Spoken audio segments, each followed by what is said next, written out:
இந்த வீடியோவில் பரோட்டாக்கோ இல்லை சப்பாத்திக்கோ ஒரு சிம்பிளான ஒரு சிக்கன் கிரேவி, அதுவும் குக்கர்லேயே வச்சு நம்ம இறக்கிடலாம். அந்த கிரேவி எப்படி பண்ணலான்னு பார்க்கலாம். அடுப்பை பற்ற வச்சுட்டு ஒரு மண்பானையை எடுத்து அதில் வைங்க. கொஞ்சோண்டு மிளகு, பிறகு கொஞ்சோண்டு ஜீரகத்தையும் எடுத்து அதே சட்டியில் போடுங்க. அப்புறம் கொஞ்சோண்டு பட்டை, கல்பாசி அதையும் எடுத்து போட்டு கொஞ்சம் அப்படியே வதக்கி விடுங்க சிம்மில் வச்சுட்டு.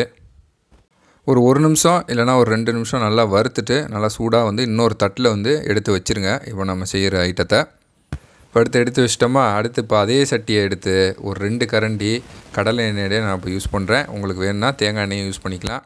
அந்த சட்டியில் அந்த கடலை எண்ணெயை ஊற்றிட்டு ஒரு 10 to 12 வெங்காயம், ஒரு சின்ன வெங்காயம் எடுத்து வச்சுட்டு நல்லா போட்டு வதக்கி எடுத்துக்க வேண்டியதான்.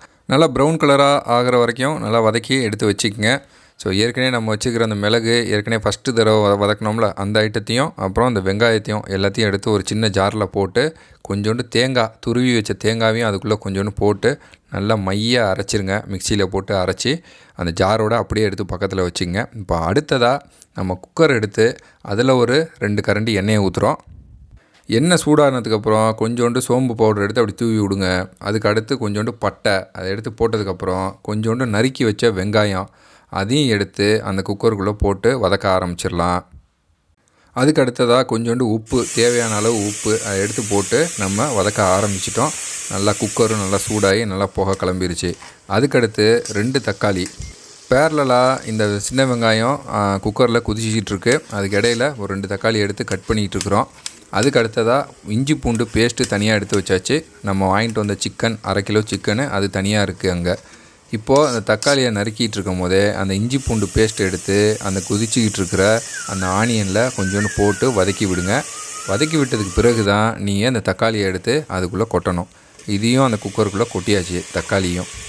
இந்த டைமில் கொஞ்சம் அடி பிடிக்கிறதுக்கான சான்சஸ் நிறையா இருக்குது. கவனமாக பக்கத்துலேயே நில்லுங்க.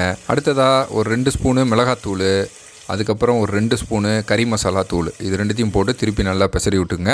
அடுத்தபடியாக நம்ம வாங்கிட்டு வந்த 1/2 கிலோ சிக்கனை அது உள்ளே போட்டு நல்லா எல்லா சிக்கன்லேயும் படுற மாதிரியே அந்த மசாலாவை அப்ளை பண்ணிடுங்க. அது மட்டுக்கும் குக்கரு நல்லா சூடாகிட்டே இருக்கட்டும். அதுக்கப்புறம் அந்த மிக்சியில் ஏற்கனவே நம்ம அரைச்சி வச்சுருக்கிற அந்த ஒரு கலவையை எடுத்து அதில் ஊற்றுங்க. இந்த கலவையை நல்லா அந்த மிக்சிலேருந்து கொஞ்சம் அப்படியே கொஞ்சம் ஒட்டிகிட்ருக்கோம். உங்களுக்கு தேவையான தண்ணியும் அந்த மிக்சி ஜார்லேயே போட்டு கழுவி ஊற்றுங்க. சப்போஸ் இந்த கிரேவி உங்களுக்கு சரியாக வரலனா நம்ம கமெண்ட்ஸ்லேயும் கழுவி ஊற்றுங்க. அவ்வளோதான், முடிஞ்சு ப்ராசஸ்ஸு. குக்கருக்கு ஒரு பூட்டை போட்டுட்டு நம்ம கிளம்பிட வேண்டியதான். ஒரு 4 விசில் 5 விசில் விடுங்க.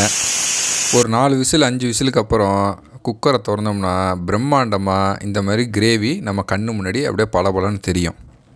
அதுக்கு பிறகு நம்ம வாசனைக்காக கொத்தமல்லியை கழுவி வச்சுருக்குறோம். அதையும் இதில் போட்டு ஒரு கொதி விட்றோம் வாசனைக்காக.